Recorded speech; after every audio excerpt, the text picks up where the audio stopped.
Assalamu alaikum, family. Welcome to the Sajdah channel. We're going to continue our conversation as Northwest Indiana, in particular, Gary, Indiana, remains largely without power.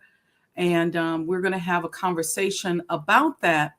And my question is it environmental racism, or is it infrastructure weakness and shortage of resources across the board, which tends to hit our community even harder? So be a friend and tell a friend, and we'll be right back after a few short commercials and a beautiful prayer. We're going to take a look at a few minutes of an update from the mayor of Gary, Indiana, and then we're going to launch right into our discussion.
O Allah, guide me among those whom Thou hast guided aright, and preserve me among those whom Thou hast preserved, and befriend me among those whom Thou hast befriended. Bless me in whatsoever Thou dost grant me, and deliver me from the evil of what Thou hast judged. Surely Thou judges, and none can judge against Thee, and he whom Thou befriendest is not disgraced. Blessed art Thou, O Lord, and exalted be Thee above what they set up besides Thee. I bear witness, nothing deserves to be served besides Thee, and I bear witness that Muhammad is Thy servant and apostle. Amen.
All right. Good afternoon, everyone. We just finished with a very good meeting with some community leaders, elected officials, ministers, individuals within our nonprofit community, just to get a specific and direct update from NIPSCO. And I want to thank the entire leadership team for hosting that meeting with us.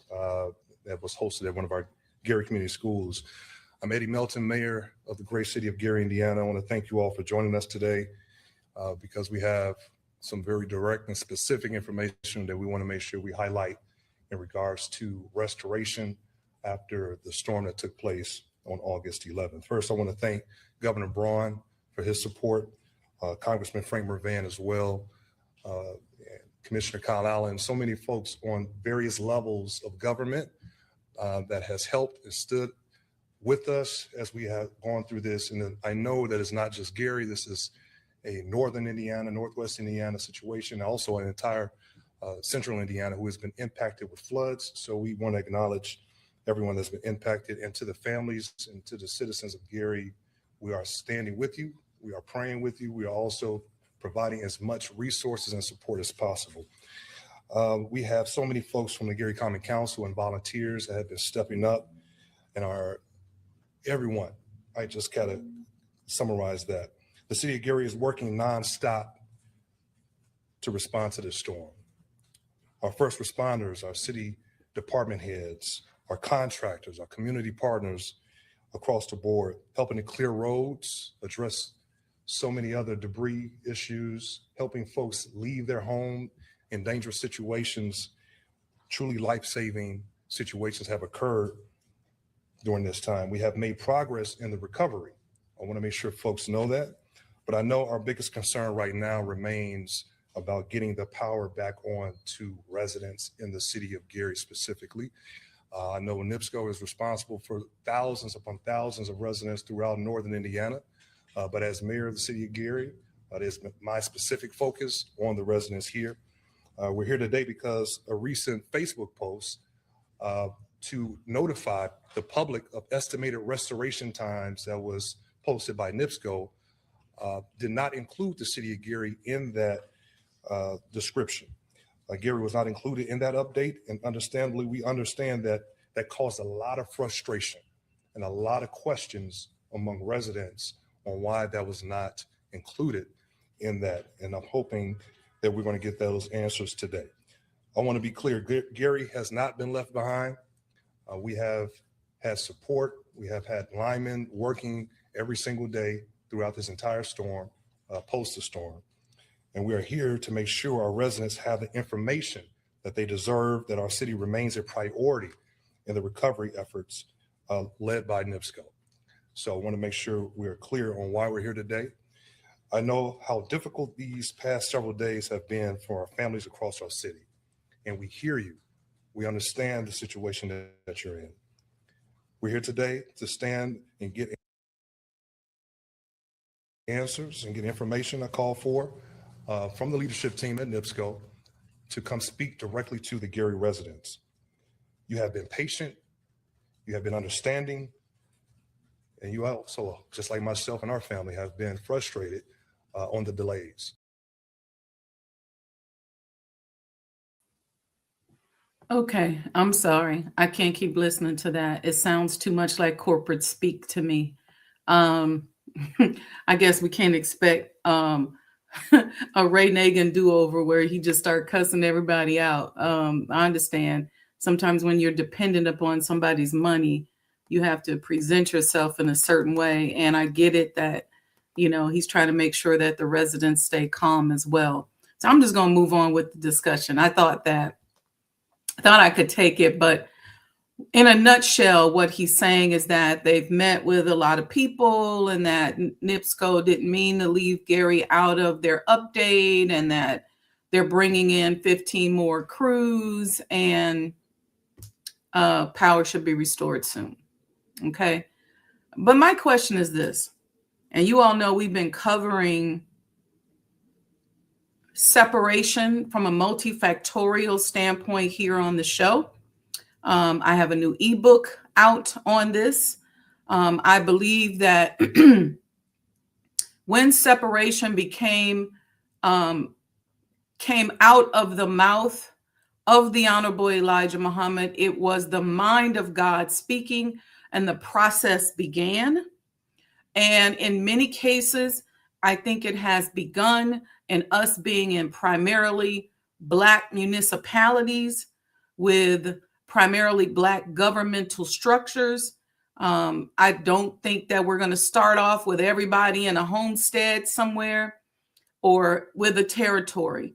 I see these small, for example, towns in Northwest Indiana, the South Chicagoland area. beginning to be an aspect, a phase of separation that has already began. And so what I am asking for us to begin to do is to create the safety net that we need. We have engineers, we have people with money, we have famous people from many of these cities, financially stable people from many of these areas where we already know. Nobody has to tell us that there are bad infrastructures. Nobody has to tell us that the infrastructure is poorly maintained. Nobody has to tell us that more than likely the Black community is going to be left to last. We've seen this. We've seen the pattern. Okay. Nobody has to tell us that. So we have to begin to say, okay, we're here. We're in these cities. We are the leadership. Now, what do we do? What do we begin to do to put a strategic plan together to support our communities in the face of a disaster? Okay, there should be no people shooting at NIPSCO as they're working. We should have boots on the ground and people that can go to whether it's street culture in the area and say, hey, y'all, we got to figure out what to do. How do we begin to start removing some of this debris? How do we begin to distribute resources so that people have generators and water? What do we do as a community? We know that the downed power lines are NIPSCO's responsibility, but there are people suffering. We have elderly, we have children.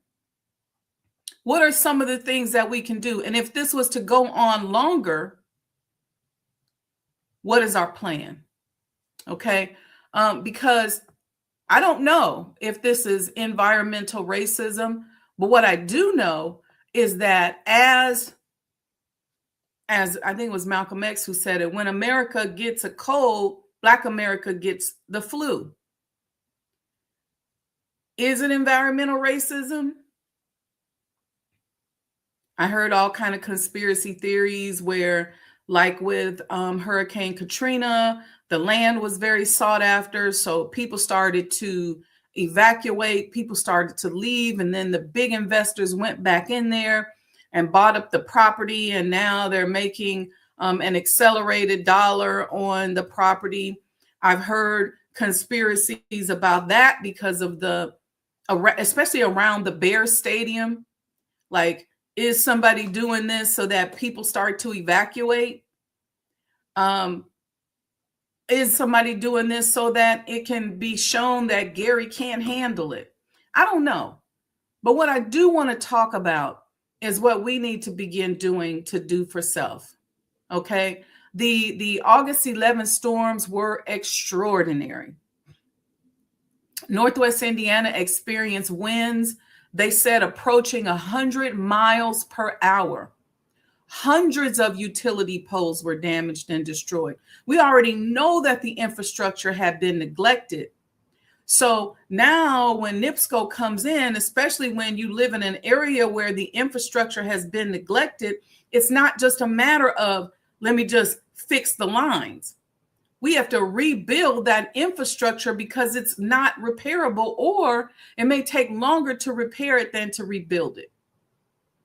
Okay, so hundreds of these utility poles were damaged and destroyed. And at one point, about 300,000 NIPSCO customers lost electricity in Northwest Indiana. Now, more than a week later, tens of thousands still remain without power. And Gary is among the hardest hit communities. People are driving to find used generators and things like that. And again, I'm going for us having a conversation about what task force and what strategic plan we can put in place to save ourselves in the event of these national disasters. And this whole concept of separation and making our community a better place to stay includes strategic planning around, in my opinion, disasters. What do? We could say, no, we can't touch the NIPSCO poles. Okay, maybe we can't. But what can we do? How do we distribute resources? How do we maybe clear out the road so we can at least move around and check on our elderly and most vulnerable people? Okay. On August 20th, some residents were experiencing their 9th consecutive day without electricity. Here we are on August 22nd. Some people are in their 11th consecutive day without electricity. Schools are still closed. Families are losing food. You got people who are barbecuing, but at a certain point, that food's going to run out. You got gas stations running off of generators, businesses losing revenue. You're talking about pitch black at night in an area where people are already suffering financially, crime going up. So as governors of our own community, we have to have a better strategic plan. We should not be in a position where our only plan is what the government sends down. Yes, FEMA is in place. Yes, they're supposed to help us. All of that, the disaster money. Here's the other thing we're going to talk about. When your communities have been historically undervalued, so when they come in and they do an appraisal on a commercial property or a residential property and they undervalue it, that impacts the formula for how disaster funds are distributed. At least Indiana Governor Mike Brown has come out and said the duration of the outages is unacceptable. See, Indiana needs to be looking for a new utility contractor. We've seen it too many times. We have to start responding and hitting these people in the pockets. Okay, you don't have the crews. You're refusing allegedly crews from ComEd and neighboring areas. Then maybe we need to get a new contractor. We've seen it too many times. A disaster happens. Black communities are among those who suffer the longest and have the fewest resources available to recover. At some point, we have to stop treating every disaster as though it is the first time we have seen this pattern. We need to plan for what we already know can happen. We want to make our communities better places to stay. Let's put some strategies in place. I believe predominantly Black communities need to begin establishing our own community self-governance and disaster planning committees. Don't convene after the disaster happens. Be convening throughout the year, before the next storm, before the next flood, before the next tornado, before the next fire, and involve everybody in the community in that plan. We should already know who are our elderly, who depends on electrically powered medical equipment, where are our generators, where can people get food and clean water, which buildings can become emergency centers, who has trucks, who has construction equipment, who has medical training, where's our emergency money, how do we protect our small businesses, and how do we communicate when the power and internet go down. We should not have to invent a community response while our people are already suffering. We should already know these things. We should already know, okay, plan, activate. Soon as something happens, let's kick in gear. So people are eating, people are healthy, disasters are going to happen. We already know. The minister already told us to watch the weather.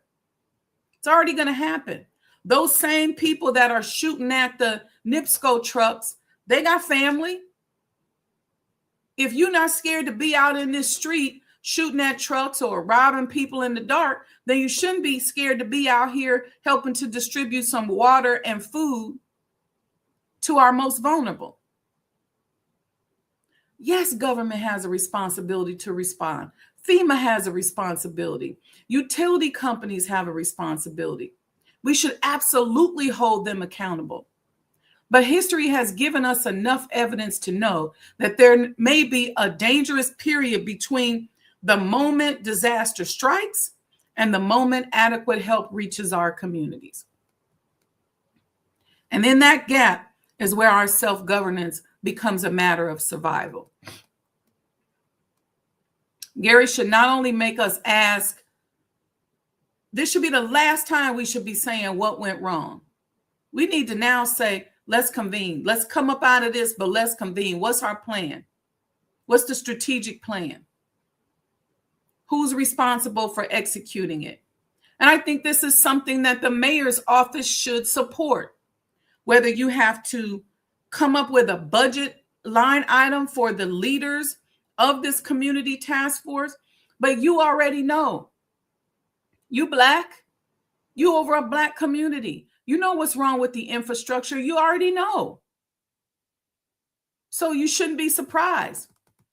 Then your goal can be, let me start bearing down on the state and federal support that we're guaranteed or we should be having during this time.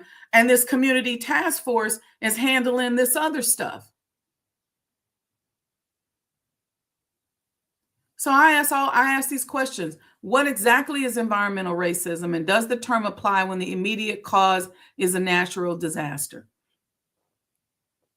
Number 2, how does federal disaster assistance actually work? Number 3, what happens when a disaster strikes property and communities whose economic value has already been suppressed? And number 4, if Black communities repeatedly discover that outside assistance may arrive later than we needed, what institutions should we be building for ourselves? Now, let me break this down. A hazard is not necessarily the same as a disaster. Okay, this same task force should also be helping when we deal with hazards. But a hazard is not the same thing as a disaster. Okay, the storm is the hazard. The disaster is what happens when the hazard interacts with the social, economic, and environmental and physical conditions of a community. Okay, so instead of asking how severe was the storm, we got to ask, how vulnerable are we? How vulnerable was the community before the storm arrived? And people in government, whether it's the mayor, the city council, you know that. I'm going to keep saying this. You know the infrastructure is neglected. You know that the crime is high. You know that people are already poor. You already know, if you know anything about history, that the resources are going to come to our community later. Don't think just because you the mayor or you the city council person or you the village leader that it's going to be better. You already know the history. So what task force are you putting in place? We know this vulnerability already exists. We should already know these things. We know how old the infrastructure is on the electricity. We already know. We know the storm happened. We know that it was 99 to over 100 miles per hour. It damaged the electrical system extensively. They said about 300 distribution poles and 44 transmission poles had to be replaced. More than 300,000 customers are out of power. Okay. Right now, there's still over 60,000 people in that area without power, which includes over 25,000 in Gary. They had 600 linemen that were working. And they may say, hey, we couldn't have went any faster. We added 15 more line. They may say we couldn't have done anything because the infrastructure is bad. We already know this. 4,500 students out of class. Okay. Restaurant owners, businesses losing business. We already know that. We already know about the aging infrastructure. I cannot keep mentioning that enough, because I don't know. I guess we just act like it doesn't really matter. We know about the roads. We know that, the roads are going to be blocked. We know that a lot of the houses and stuff are weak. We know that the sewage and the drainage infrastructure is probably bad. We know that a lot of people are on well water, and the electricity is used to power the water pumps. So some people can't even get water to take a shower.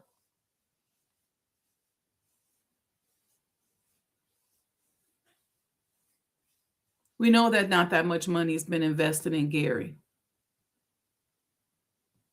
Look at the last 20 years of capital expenditures. What's happening? We already know all of this.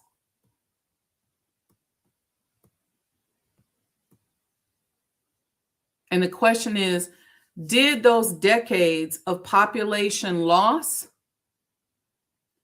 economic disinvestment in Gary, the age of infrastructure, and the infrastructure neglect, did it leave Gary with less physical and economic resilience when a 99 to 100 and something mile per hour, what they call a derecho, arrived on August 11th? Now, this is what I really want to get to. Let me break this down to you, because this stuff happens systemically. So you heard me talk about on a previous program, and I was on another show with Brother Thaddeus Dawson. We were talking about appraisals and how our communities are undervalued. You see Oasis Economic Development here in Chicago going around showing these abandoned buildings that are creating this undervalue, under these low evaluations of our community. Systemic. Now let's talk about FEMA. And I don't know all the details, but I'm going to tell you what I know. Okay. There's not one pot of money of FEMA money. So after the President of the United States declares a disaster, a federal disaster assistance can move through these different programs. So you have the FEMA individual assistance. You have the FEMA, the FEMA individual assistance helps individuals and households. The FEMA public assistance helps individual state and local governments. So it would help the city of Gary or Hazel Crest or whatever other area that's in Illinois. But I'm just using that as an example. Tribal governments and certain nonprofit organizations can recover from eligible public costs. Even this task force I'm talking about should be given a certain allocation if the city or the village gets public assistance FEMA money. Okay. Then you have the National Flood Insurance Program that pays the eligible flood insurance claims to the policyholders. Excuse me, this was a big controversy during Hurricane Katrina. And in general, they can help SBA disaster loans, HUD disaster loan recovery can kick in, hazard migration programs, and they all operate differently. So when somebody says FEMA gave the community $100 million, it's through what program is what you should be asking. Sometimes we speak so generally about this stuff, but we don't really know the details. Because $100 million for rebuilding roads, water systems, and public infrastructure is different from $100 million distributed directly to households. Okay, so let's start with the first one, individual assistance. What does a homeowner actually receive? Okay, and again, this task force I'm talking about that we should have in each of our communities, especially in the Black community. This is a form of self-governance. This is a form of making our communities a better place to live. This task force, this committee that is not only distributing resources, should also be a hub where individuals can come and apply for their individual assistance grant through FEMA. Okay? It does not replace your homeowner's insurance. It is not intended to compensate you for every dollar of property loss. And FEMA does sort of like a calculation.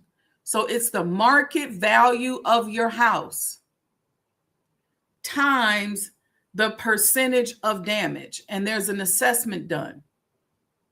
Okay? So the market value of your house, if you already start off with a low market value because of racism and discrimination that may be involved in the development of your community, or even in the appraisals in your community, or because some property owner left a property abandoned right down the street from your house, it's going to reduce the market value of your house. So they're going to take the market value and multiply that times the percentage of damage. That's the first part of it. And then FEMA determines whether the application has eligible disaster-related needs and whether those needs are covered by insurance or another source. So they do that calculation, then they look at the other sources that you could be getting money from. And so sometimes that housing assistance can include like temporary housing, eligible repairs necessary to make it safe and functional again. Okay, but FEMA on the individual basis is generally addressing the eligible needs and not restoring our household wealth. This is very critical, because even after FEMA comes in and does some form of disaster relief, it doesn't change the wealth per se of the household. Okay, this means that any family can experience a devastating decline in net worth following a disaster, even though it receives FEMA assistance. So don't look at it like I'm about to come up with this FEMA assistance. And historically, the numbers demonstrate how individual assistance can be compared with the actual economic consequence of a major disaster. I was reading, there's a report by the Congressional Research Service where they analyzed FEMA individual assistance towards awards from October 2002 to March 2024. And so for severe storms, the average individual and household program award was approximately $3,182. That's the average. We're not talking about what it is in undervalued communities. For severe storms, according to the Congressional Research Service, the average individuals and households program award was approximately $3,182. For hurricanes, it was $3,118. And tornadoes produced awards around $3,000. Those are national historic averages, not maximum benefits, and not a prediction of what I think people are going to be getting in Gary. So if a family loses $10,000, $20,000, or $50,000 through structural damage because of a disaster, spoiled property, temporary housing, lost income, you got deductibles on your insurance if you have it, and other expenses that you incurred, a few $1,000s of FEMA assistance does not necessarily restore your household economically. Don't you let that sink in. Now the question becomes this, because I don't know if you all remember again with Hurricane Katrina, a lot of people could not get individual assistance. So who has historically received FEMA individual assistance? That same report I was referring to looked at 9.6 million FEMA individual assistance recipients for whom income information was available. And the recipients were heavily concentrated among lower income households. 29% reported income below $15,000. 25% reported incomes between $15,000 and $30,000 annually. And about 21% were between $30,000 and $60,000. Excluding people reporting zero income, about 54% of recipients earned $30,000 or less.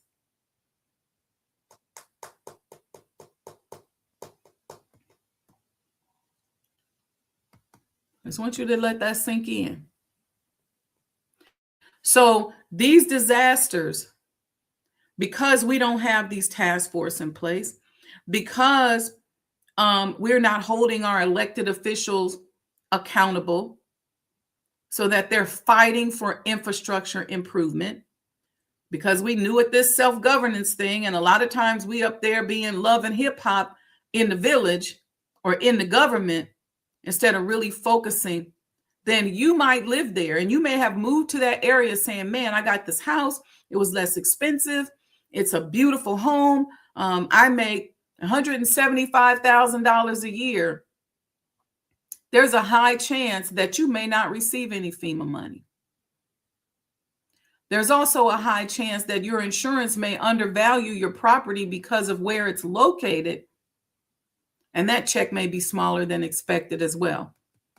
And because there's no task force, no support in place, you've lost money during that period of time, that gap between the disaster and assistance.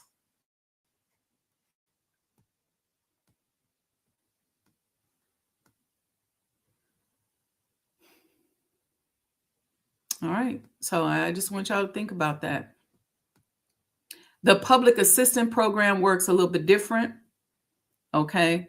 FEMA gives public assistance to help the eligible governments and certain nonprofit organizations recover from disaster damage to public infrastructure and pay eligible emergency costs. That can include damaged roads, bridges, public buildings, water control facilities, utilities, debris damage, emergency protective measures. And it's interesting because I was thinking about this and I said, if NIPSCO goes in and repairs the damaged utility infrastructure, which a lot of times they have to because the layperson, you know, coming in with some of those live electrical wires, it could be very difficult. Then do they apply for the FEMA public assistance grant, or does the city of Gary still get it?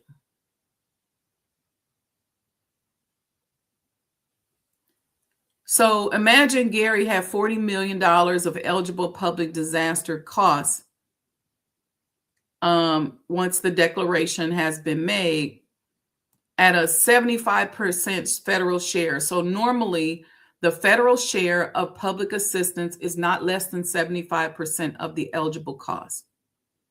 Okay. So if they determine, for example, that it was $40 million, then the federal government is supposed to kick in $30 million, and non-federal is supposed to be $10 million. And that $10 million doesn't automatically mean Gary itself must personally write a $10 million check. How the non-federal share is allocated can depend upon state arrangements and the specific disaster. So of the money that is given to the state, there's also a certain allocation that has to go to each city. Again, the question becomes, how is that allocated? What is the fiscal distribution? So a wealthy jurisdiction and a fiscally constrained jurisdiction can receive the same federal cost share percentage, but they may have radically different capacities to finance the remaining share. See, if you're in an area where the properties are not chronically undervalued, it's probably easier for you to get a line of credit on the equity of your property to help bridge the gap between when you get your insurance check or any other assistance, and you can begin rebuilding faster. If you decide, hey, I'm out of here, I'm leaving after this, the amount of money that you're going to get for your property because it has not been chronically undervalued is going to be higher. Okay? So this is where the property valuation matters.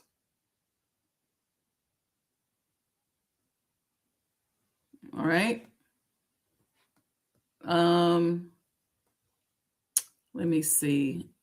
I don't want to go into, I have wrote down, I was studying this and doing some math and all of that and going through like the devaluation. I was comparing like neighborhood areas and what the valuation of, say, a 3-bedroom, 2-bath house is versus in, say, an undervalued area like a Gary or a Harvey, and what the distribution could be. And then there's always the issue of equity, because if you already don't have any equity, that's going to make it difficult as well. So this whole real estate game gets played, which is how, in my opinion, it becomes an arm of warfare. Because once they undervalue these communities and then they give us a little change to bail because we really can't afford to stay and fix the property up, and we leave, then historically what happens is now those majority property owners go back into those areas. They start to fix it up. They start to use the money that they have from somewhere else to fix up the properties. And now the property values in those areas go up. And if we try to move away and come back, we almost can't get back into the same home that we abandoned because we couldn't afford to keep it up. All right. So this is a form of environmental racism. And then if they decide not to ever give us any support, then that's a problem. So again, these fights against undervaluation are also part of, to me, a self-governance task force that needs to exist in these municipalities and in these villages. We have to identify the gap and address these issues before the disaster happens. We need to make sure that our government has emergency capital. So maybe there's some waste in the budget, and some of the budget recovery dollars can go towards a disaster plan or a disaster budget, so that task force can afford to bring in engineers and start fixing some stuff and doing some things. We got construction people. We got nurses and doctors. We can't just say, okay, I'm waiting on FEMA. Yes, FEMA is our right as U.S. citizens, but the question is, how long do we suffer waiting on it?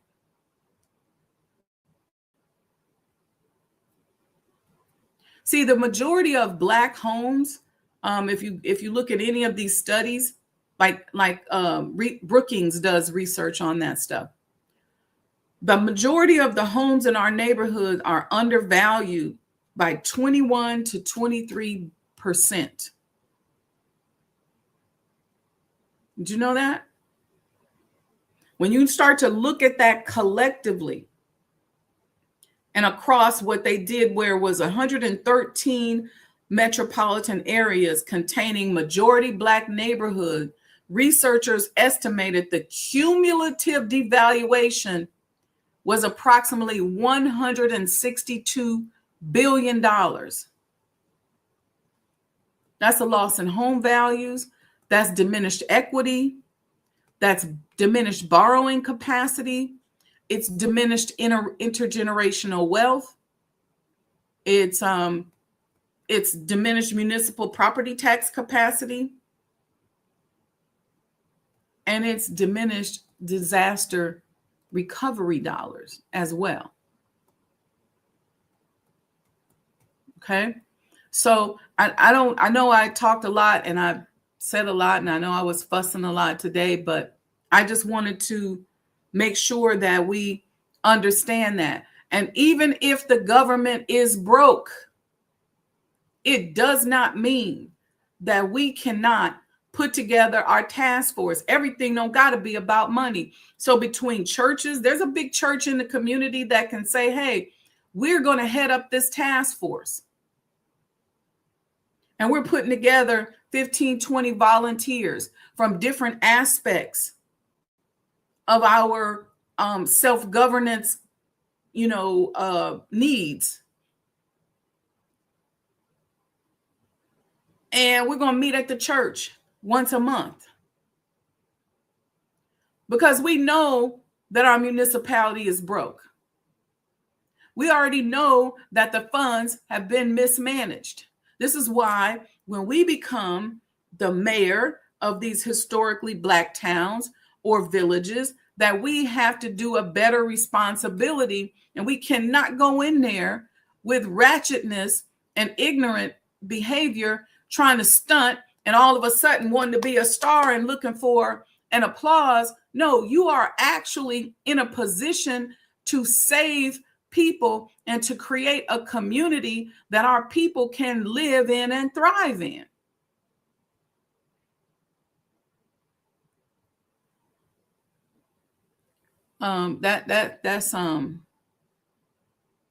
That's just my take on that. And if you get any of my books, they're available on Amazon. The Art and Science of Business, The Right to Compete. I break this down because self-governance and making our community a better place to stay. Yes, crime is important. Yes, the presence of people who want to do right is important, but strategic planning and knowing how to deploy safety measures, emergency measures, a communication strategy is important. I don't care what y'all say, the separation process already began. And I talk about that in The Right to Compete. The separation process has already begun. Some of us are finding ourselves in these wasted cities, and now all of a sudden we the mayor, the city council, and we're in charge. We live there and we run the town. So the question is, how are we going to step up? Some of us are going to probably go to a separate territory.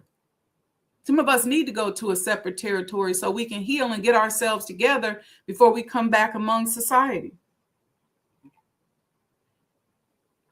We got trillions of dollars that move through our community. There's no reason that we can't make these things happen. In my opinion. And I'm not saying that everybody is on ratchet time, and I'm not saying that everybody's being ignorant. All I'm saying is that we all have to step up, because we are complaining about a government that doesn't care about us. But in many cases, we've already been placed in a position where we've been separated from them. And a lot of us don't have no white neighbors. We live in towns, a lot of us, right here in the Chicagoland area where it's all Black. The question becomes, what are we going to do now? Where's our plan for self-governance?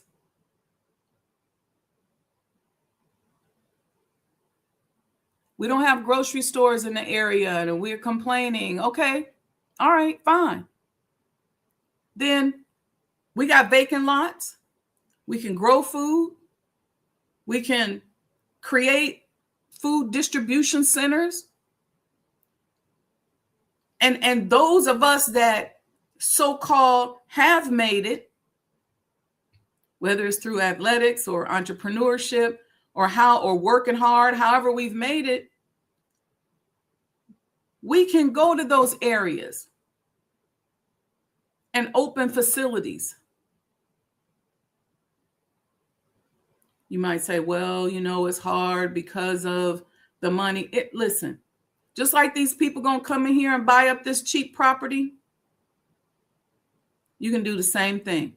Buy up the cheap property, the money you save from the real estate acquisition, you can hire you some security, open up a grocery store. You can accept SNAP benefits, and the same money that people are using to go spend money at the corner store, they can spend money at your grocery store. It's a matter of us being creative. And it's a matter of us getting out of this mindset where we all want to have applause. We all want to look wealthy, and we all want to look rich, but that's not the wave of the future. Look at Allah shining down on me saying, yes, that's right, sister. All right, family. So with that, I just want to remind you, thank you for the beautiful sun. I want to remind you to tune in Monday for Sajdah's Monday Morning Motivation. We're going to be praying for these disaster areas. We're going to be sending them energy. We're going to do a collective prayer and meditation and motivation on Monday. And we're going to talk about the power of helping and volunteering. And then Thursday, so I'm ramping up to bring back our Thursday night Mind of an Entrepreneur. Last Thursday, we talked about historic preservation, and we may do something else where I want to talk about the history of entrepreneurship and maybe doing that on Thursday nights. So I'm toying around with what we're going to do Thursday night. But then, of course, we have Friday and Saturday morning, which is our coffee talks. And I know that's y'all favorite. And yeah, so stay tuned, stay close. Make sure you like and subscribe to the channel and hit that notification bell. That's going to help us to get the word out there and to share.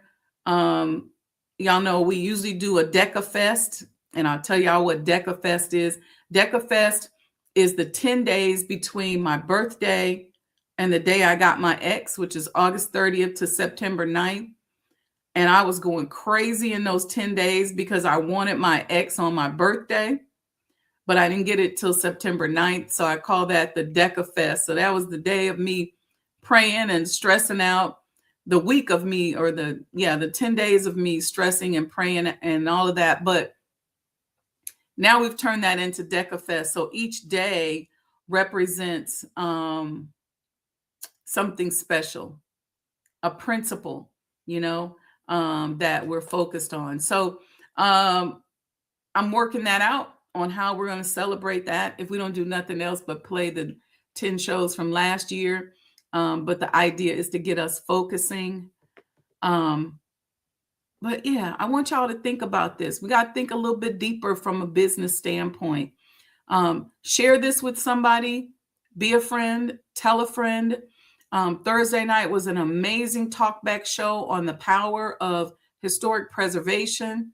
We're not playing with this. We're not just talking about let's kick it in these historic spaces.